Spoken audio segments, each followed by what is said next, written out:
민수기 27장 1절에서 11절까지의 말씀을 읽고 말씀을 우리 27장의 내용을 함께 묵상하도록 하겠습니다.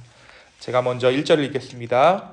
요셉의 아들 므낫세 종족들에게 므낫세의 현손 마길의 증손 길앗의 손자 헤벨의 아들 슬로브앗의 딸들이 찾아왔으니 그의 딸들의 이름은 밀라와 노아와 호글라와 밀가와 다르사라.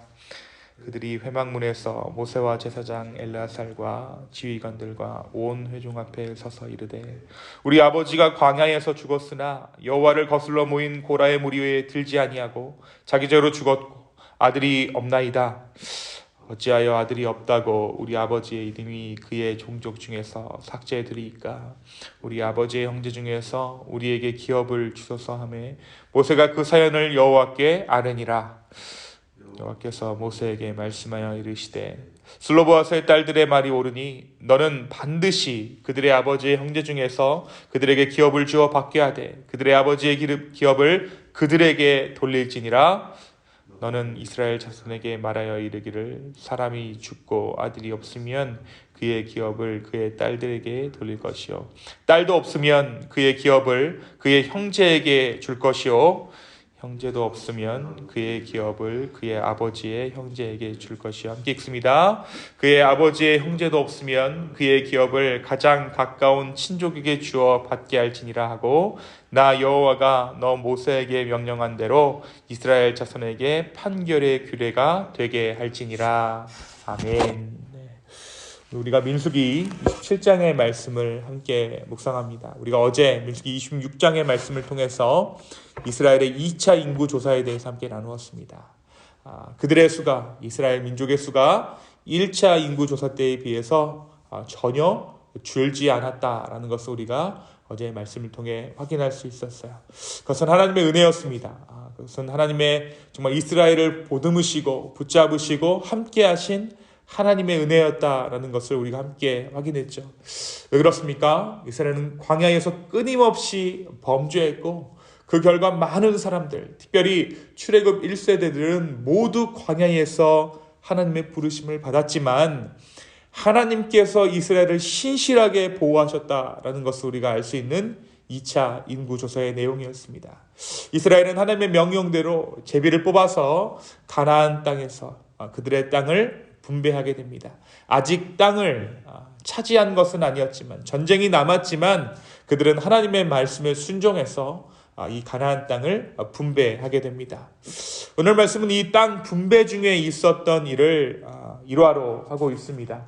가나안 땅을 나누어서 분배할 때에 땅들은 각 지파와 가족 단위로 상속되었습니다. 그런데 이때 상속자는 남자여야만 했어요. 26장 52절에서 56절의 말씀 가운데 어떻게 땅을 분배할 것인가에 대해서 기록되어져 있는데 상속자는 남자여야만 했습니다.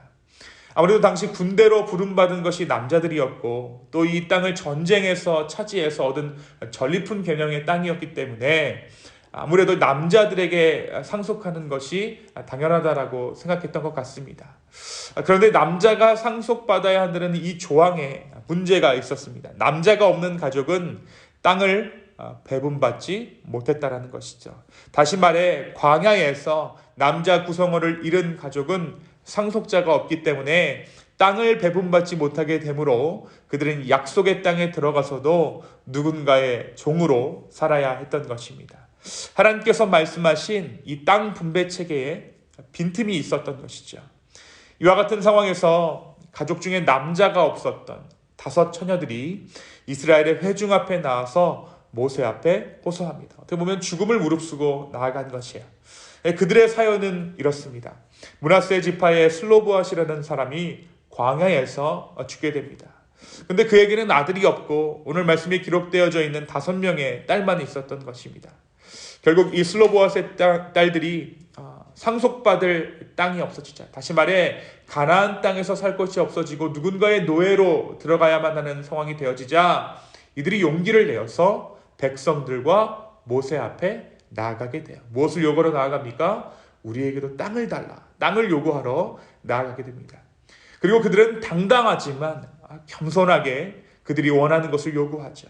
약속의 땅을 분배받을 조건이 가족 중에 상속할 남자가 있어야 한다는 것과 또 고라처럼 심각한 죄가 없어야 한다는 것인데, 비록 남자가 없지만 불순종하지 않았으니 우리가 고라의 일당 가운데 들지 아니하고 우리 아버지 슬로보앗은 자기의 죄로 인해 죽었으니 똑같은 약속의 땅을 분배해주고 그 땅에 들어가게 해달라고 요구했던 것입니다.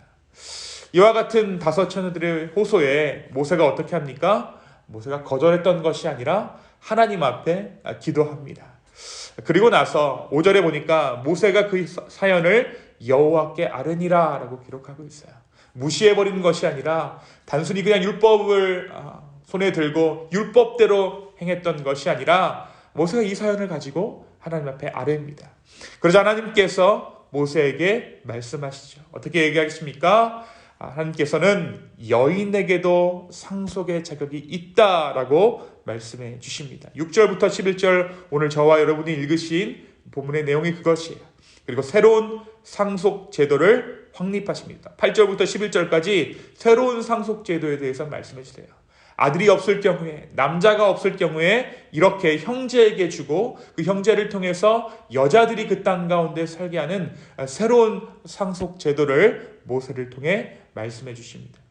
슬로보앗의 딸들의 이러한 행동이 아니었다면 이러한 상속 제도는 이스라엘 가운데 선포될 일이 없었을 거야. 그러나 이들의 용기 있는 행동이 새로운 상속 제도를 이스라엘 땅 가운데 선포케 한 것입니다. 하나님의 은혜의 차별이 없음을 다시 한번 하나님께서 말씀해 주신 것이고, 그 차별 없는 사랑이 이스라엘 가운데 공표되었던 것이죠. 또한 이 27장을 계속해서 읽다 보면 12절 이후부터는 모세가 결코 가나안 땅에 들어갈 수 없음을 다시 한번 하나님께서 말씀하시는 장면이 등장합니다. 그것이 12절에서 14절까지의 말씀이에요.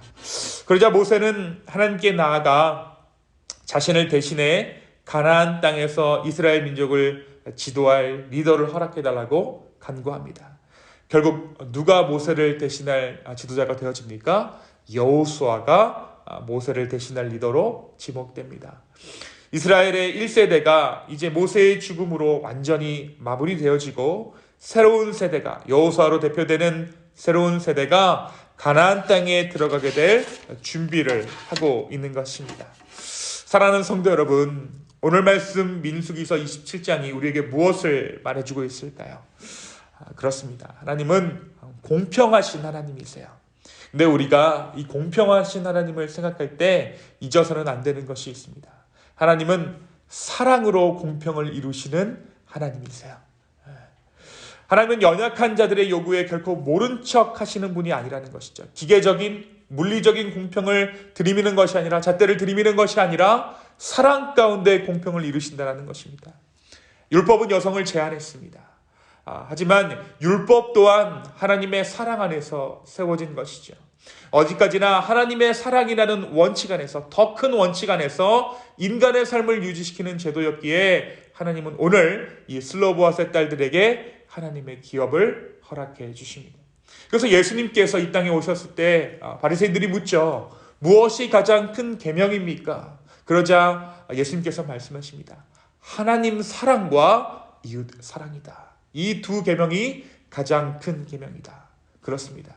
어떠한 그 위대한 율법도, 어떠한 엄격한 율법도 하나님의 큰 사랑을 앞설 수 없다라는 것이에요. 바로 그것이 오늘 말씀 가운데 드러나고 있습니다. 여러분, 가나안은 하나님의 약속의 땅, 그러니까 신약으로 따지면 천국, 다시 말해 하나님 나라를 예표합니다. 하나님은 여자든 남자든 나이가 어리든지 많든지 누구에게나 하나님의 나라를 허락해 주십니다. 그 나라는 누구나 열려있는, 누구에게나 들어갈 수 있는 그러한 땅이죠. 오늘 이 긍휼하신 사랑의 하나님을 바라볼 수 있는 저와 여러분 되기를 소망합니다. 그리하여서 이 겸손했지만 용기 있었던 슬로보앗의 딸들과도 같은 믿음이 저와 여러분 안에 있기를 소망합니다. 또한 우리 안에 우리 스스로를 바라보는 눈이 있고 또 다른 이웃들을 바라보는 눈이 있습니다. 때로 우리는 나도 남도 나의 원칙이라는 것에 맞추어 바라보게 됩니다. 그런데 이 나의 원칙이라는 것에 따라서 나도 남도 바라보다 보면 사랑보다는 기준이 남게 돼요. 우리는 그렇습니다. 내 기준을 지키려다 보니까 다른 사람을 사랑할 수 없는 것이죠. 내 기준이 우선되어서 내 기준을 허물 수 없는 거예요. 다른 사람을 사랑하는 데 있어서 내 기준을 허물 수가 없는 것입니다. 왜 그렇습니까? 나를 더 사랑하기 때문에 그렇습니다. 예수님께서 말씀하신 내 이웃을 내 몸과 같이 사랑하라는 그 말씀을 나를 더 사랑하기 때문에 이루어낼 수 없다라는 것이죠. 결국 그 기준이 사랑을 감추어 버리는 것입니다. 하나님은 오늘 말씀에서 사랑을 위해 그 기준을 허무셨어요. 그리고 새로운 율법을 말씀해 주십니다. 어떻게 보면 인간들에게 있어서 새로운 율법이 이렇게 말씀하시는 것 자체가 하나님의 명예가 실추되는 것처럼, 하나님께서 두말하는 것처럼 오해받을 수도 있는 것이죠. 그러나 하나님은 그러한 오해를 뒤로하시고 슬로보아스의 딸들을 위해 새로운 율법을 말씀해 주십니다. 사랑보다 큰 기준은 없기 때문입니다. 오늘 이 하나님의 성품을 닮아갈 수 있는 저와 여러분 되기를 예수님의 이름으로 축원합니다. 또한 하나님께서는 이스라엘을 위해서 또 다른 지도자 여호수아를 예비하시고 세우셨습니다. 약속의 땅에 들어갈 수 없게 된 모세가 결코 서운해하거나 분노를 바라지 않아요. 다만 하나님 앞에서 약속의 땅에 들어갈 수 없는 자신을 대신할 만한 또 다른 지도자를 구합니다. 그리고 하나님은 그들을 위해 여호수아를 세우셨습니다. 약속의 땅, 분깃이 모세의 나라가 아니라 하나님 나라가 모세의 분깃이었던 것이죠. 모세 또한 그 하나님 나라에 거하게 되었던 것입니다. 모세라고 왜 안타까운 마음이 없었을까요? 하지만 광야 40년이 모세의 눈을, 모세의 마음을 이와 같이 변화시켰습니다. 오늘 우리의 신앙도 하나님과 동행하는 것 그 자체가 천국임을 깨닫게 되는 저와 여러분이 되었으면 좋겠습니다. 하나님께서는 우리가 가나안 땅에 들어가는 그날까지 우리의 삶의 인도자가 되어주실 것입니다. 모세라는 강력한 리더십이 끝난 후에 사람들은 공백을 염려했을지 모르지만 하나님께서 또 다른 지도자 여호수아를 세워주셨던 것처럼 하나님께서는 우리의 삶을 신실하게 인도해 주실 것입니다.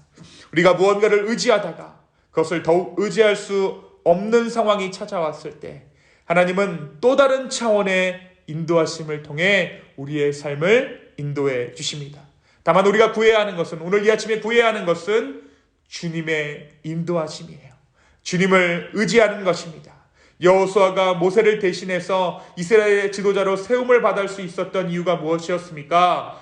주님을 의지했던 믿음의 정탐이 있었기 때문임을 우리가 기억해야 합니다. 오늘 이 하루 그 신실하신 하나님을 바라볼 수 있는 또 다른 지표를 세우시고 우리의 삶을 계속해서 신실하게 인도하시는 그 주님을 발견하고 바라볼 수 있는 저와 여러분의 이 아침 되기를 예수님의 이름으로 축원합니다. 이 시간 함께 기도하시겠습니다. 주님, 오늘 이 슬로보아스의 딸들의 이야기를 통해 하나님의 신실하심을 다시 한번 바라봅니다. 주여, 우리가 우리의 기준을 허물어 하나님의 사랑을 이루는 사람들 되게 하여 주시옵소서. 또한 우리의 삶에 어떠한 지표가 사라졌다라고 해서 정말 우리를 향한 그 인도하심이 끝난 것이 아니라 계속해서 우리의 삶 가운데 믿음의 삶을 요구하시고 또 그 믿음을 따라 인도하시는 그 신실하신 하나님의 손길을 발견할 수 있는 우리 인생 되기를 소망합니다. 주여, 우리를 붙잡아 주시옵소서. 감사합니다. 이 모든 말씀 살아서 역사하시는 예수님의 이름으로 기도하였습니다. 아멘.